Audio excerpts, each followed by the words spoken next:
Welcome back to my channel. Today we are diving into Jimi Hendrix's enigmatic world and his relationship or love affair with the Flying V. So I'm presenting you some of the tones, and of course I'm telling you a little bit about the legacy and the story behind the guitars, the Flying Vs that he used throughout his career.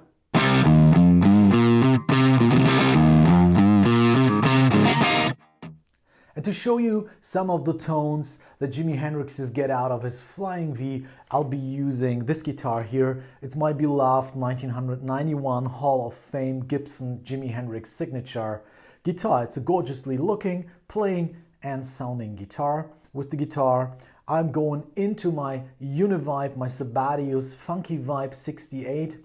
We are using the preamp. The preamp is always on. And we are using the Vibe mode and the chorus mode maybe. We'll see later in the video. And of course I'm using my Plexi with this setting you see in the picture here.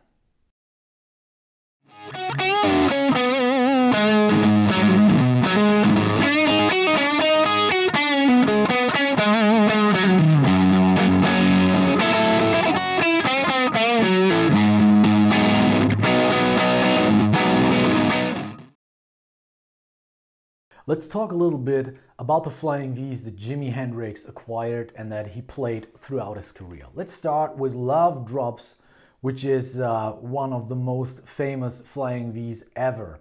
It's the one that Jimi Hendrix hand-painted himself. He acquired this guitar in 1967, and probably it's also a guitar made in 1967. He used that guitar throughout his tour in that very year, and also played it in Europe. Its first appearance is supposed to be in April while playing a gig at the LA Forum when Jimmy was on tour with the Monkees.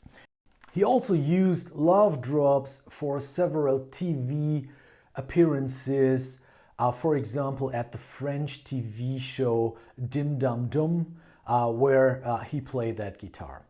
If you want to see Love Drop, you must travel to New York to the Metropolitan Museum, where it is part of an exhibition called Play It Loud.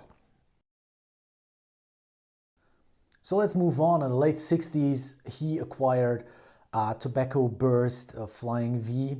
I'm not quite sure if this guitar was ever played live, but the most famous Flying V is the one that he played in the end of his career, especially on the last tour at the Isle of Wight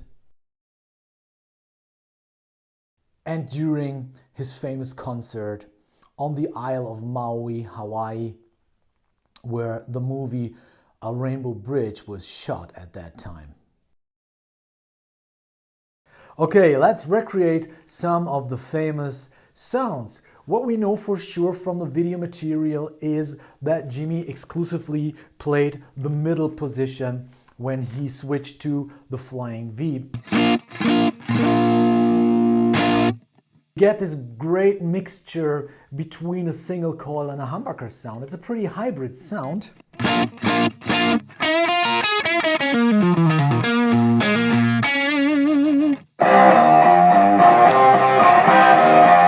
For that I put the volume of the neck position on. Let me take a closer look. Yeah, it's 5 or between 5 and 6, and we are on 7 for the bridge pickup, and the tone is dimed. We're in the middle position, and this is what it sounds like.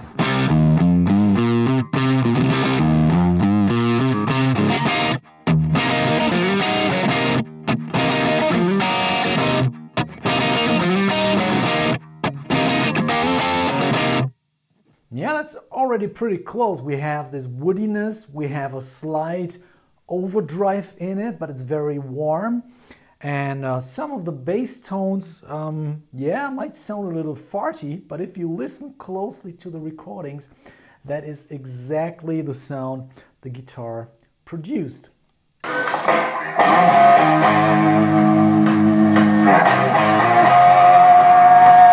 For that example, I'm going to dime both of the knobs. We see Jimi oftentimes he's diming the volumes of the pickups here, and he's diming the tone when he goes into his solo sound. And yeah, let's try the intro.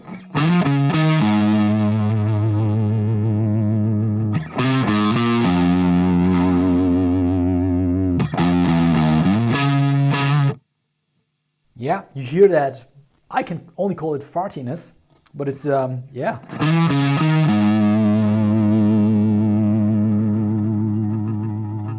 Yeah, it's absolutely, it's great sounding.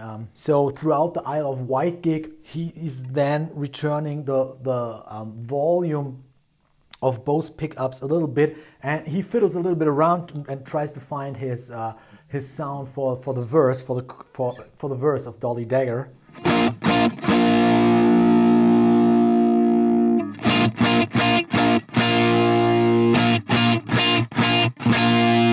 And there we have it. It's a pretty acoustically sound.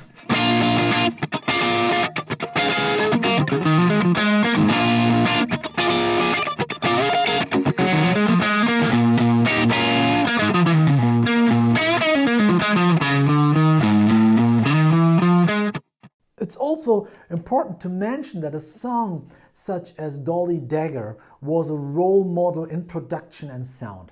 I've read interviews where people who were in the studio at that time, and also Eddie Kramer, said that the band played Dolly Dagger very often, and they returned to that song and listened to the production. And Jimi, for some of the parts, Jimi was using the Flying V.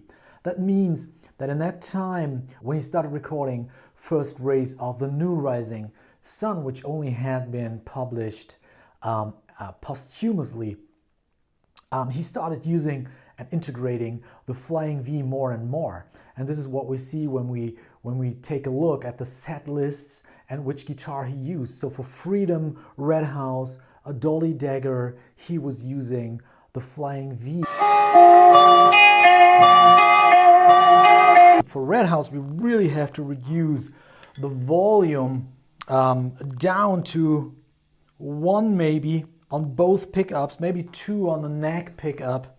And we reduce the treble here a tiny bit, the tone down to 7.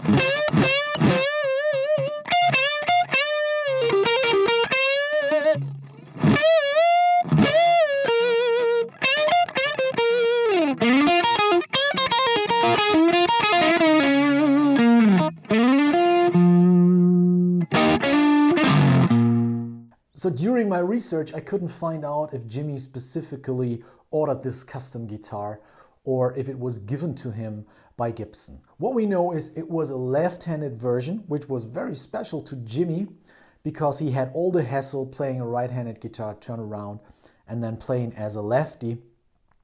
And the special thing about the guitar was it had the split diamond inlays, the Trini Lopez inlays. The Gibson name was on the headstock and not on the truss rod cover. It had gold hardware and it had a vibrola tremolo. So this guitar doesn't have a vibrola tremolo, but it's the best thing I could offer you to give you an impression of the sounds Jimi get out of this guitar.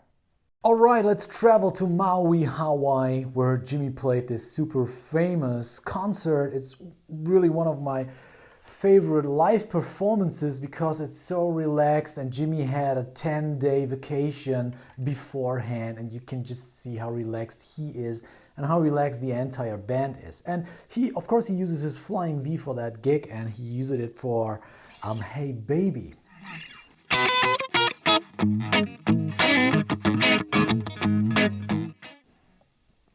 And for that, I'm in the vibrato mode. With my Univibe, I have the intensity set below noon, and yeah, the speed is around 5. So here is what it sounds like. My guitar volume, the neck is on 2, the bridge is on 2, and the tone is still reduced to 7.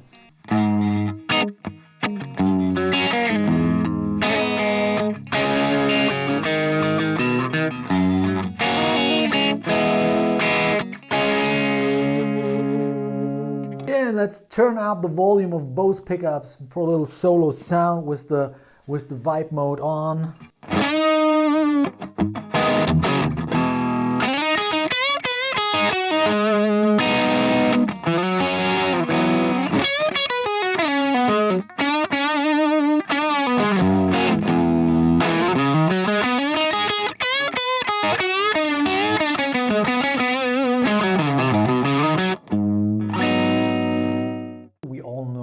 Jimi Hendrix was a huge science fiction fan, and if I remember correctly, in an interview Jimmy said that the form of the Flying V resembles a spaceship.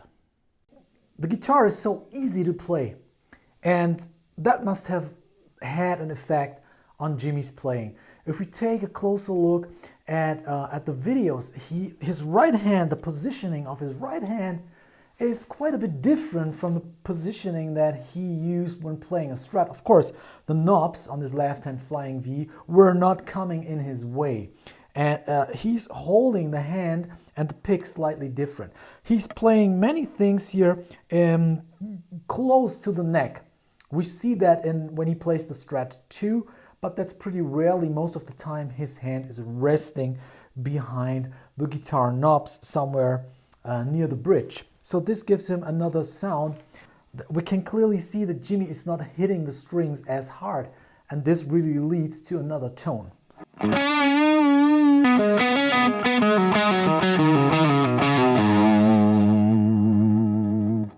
For the softer parts,